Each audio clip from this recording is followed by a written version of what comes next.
ख आदिनि आत्मा मनः कालो दिशश्च द्रव्य संग्रह।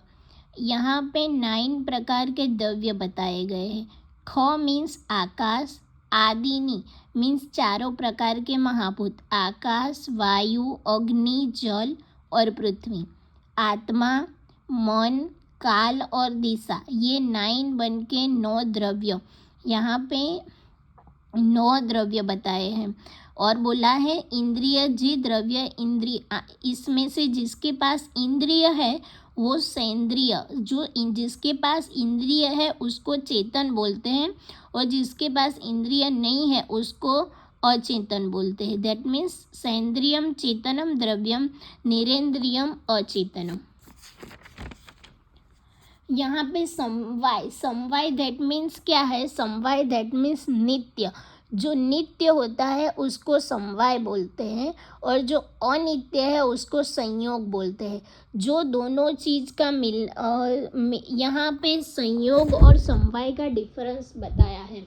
समवाय और संयोग का डिफरेंस क्या है? तो जो समवाय होता है वो नित्य होता है और जो संयोग होता है वो अनित्य होता है। फिर क्या है? गुण कर्म। अब हम आगे बढ़ेंगे श्लोका नंबर 4 और यहाँ पे हमने चेतन पढ़ा। तो चेतन किसको बोलते हैं? तो सेंद्रियम चेतनम द्रव्यम, जिसके पास इंद्रिय है वो चेतन द्रव्य। वो चेतन भी 2 प्रकार के हैं। कैसे? अंतर चेतन और बहिर्चेतन। अंतर चेतन में क्या है कि जिसके पास आंतरिक चेतना होती है। बहिर्चेतन और बहिर्चेतन में क्या है? अंतर और बाहर दोनों में चेतन है। बहिर्चेतन में आते हैं जो पशु पक्षी है, जो जानवर है, वो सब बहिर्चेतन में आते हैं। अंतर चेतन में आता है जो वृक्ष है, जो हमारे वनस्पति है, वो सब अंतर चेतन में आते हैं। ओके, अब आगे का श्लोक है स अर्थात गुरुवादयो बुद्धि प्रयत्न अंता परादयः गुणा प्रोक्ता प्रयत्न आदि कर्म चेष्टितम उच्यते। यहाँ पे क्या बताया है? यहाँ पे गुण बताए हैं। तो कितने गुण हैं? तो टोटल आचार्य चरक ने 41 गुणास बताए हैं। कितने? 41। उसमें स अर्था गुरुवादयो मतलब क्या है कि बुद्धि, इच्छा वगैरह जो है ना, पर अपर, वो सब मिला के 41 गुणास होते हैं। 41 चरक ने बताए हैं। और योगींद्रनाथ सेन ने कितने? 42 गुणास बताए। कितने? चरक का जो 41 है वो 41 और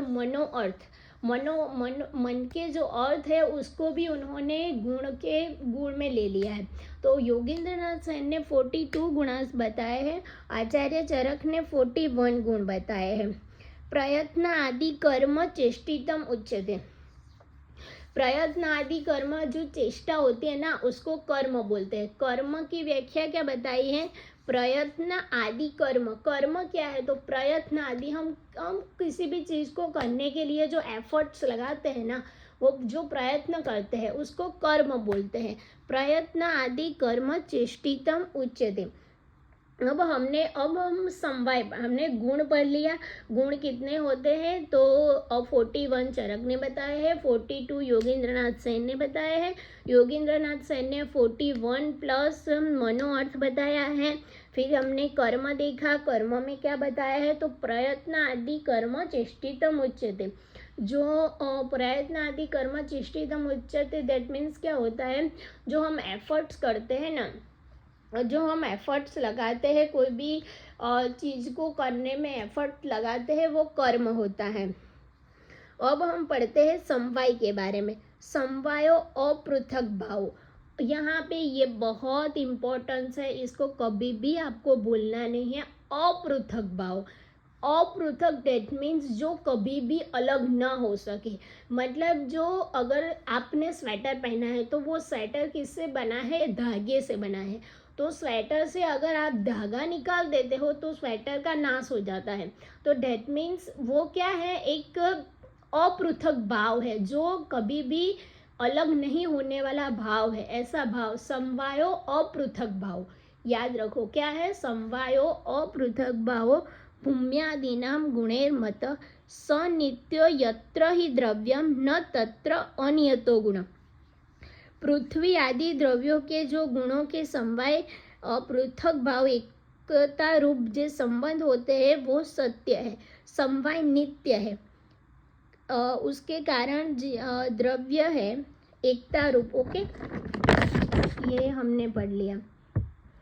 और कर्म के प्रकार भी बताए हुए हैं यहाँ पे। 5 टाइप्स के कर्म अकॉर्डिंग टू आचार्य कणाद 5 प्रकार के कर्म बताए। प्रयत्न, उत्क्षेप, अवक्षेप, आकुंचन, प्रसारण और गमन।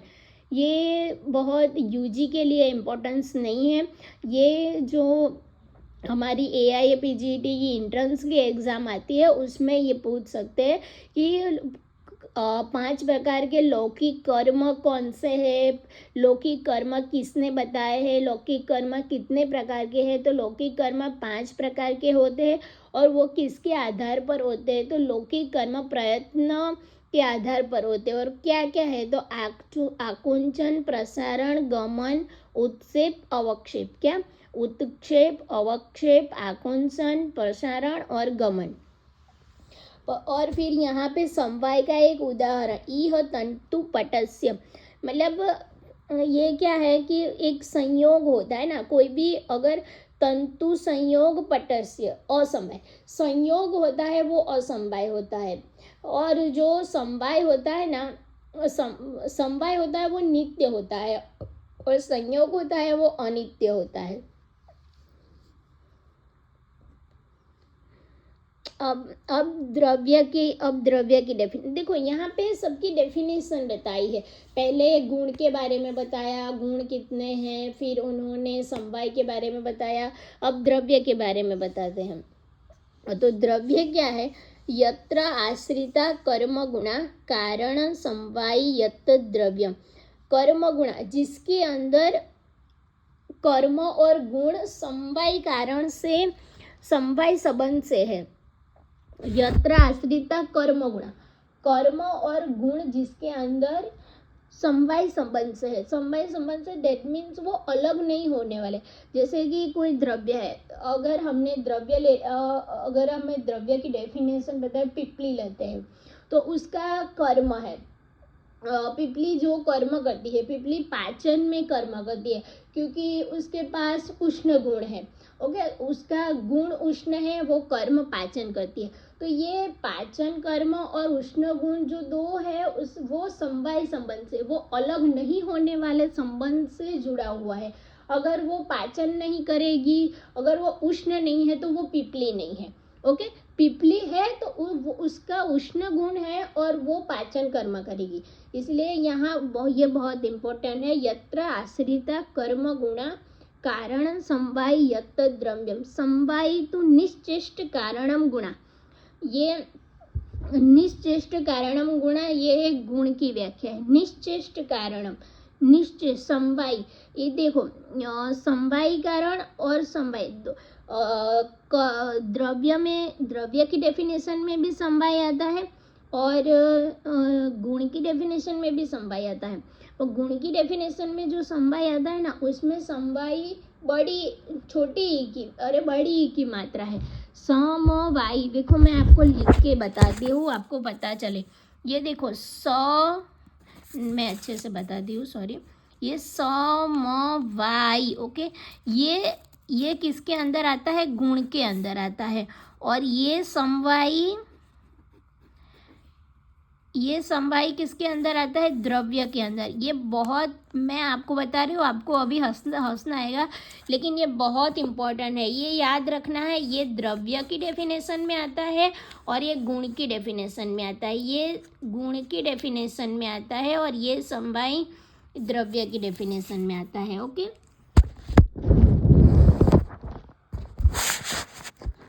अब आता है कर्म की डेफिनेशन। कर्म की डेफिनेशन में क्या है, संयोगे च विभागे च कारणं द्रव्यम आश्रितम्, कर्तव्यस्य क्रिया कर्म न अन्यदपेक्षते।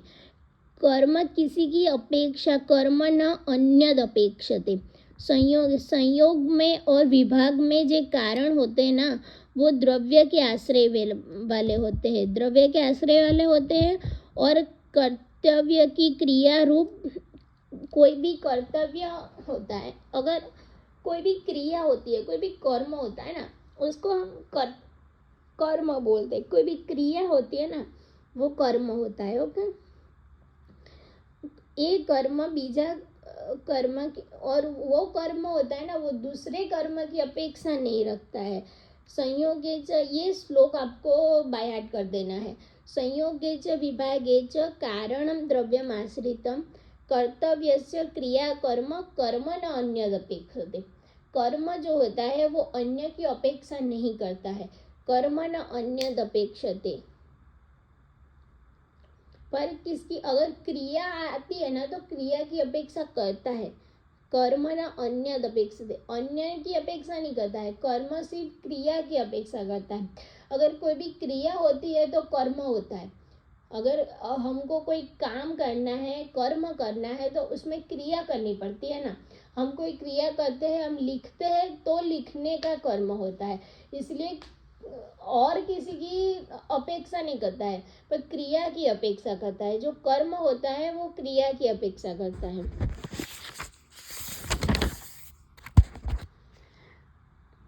इति उक्तम कारणम कारणे धातु साम्य इह उच्यते। धातु साम्य क्रिया प्रोक्ता तंत्रस्य अस्य प्रयोजनम।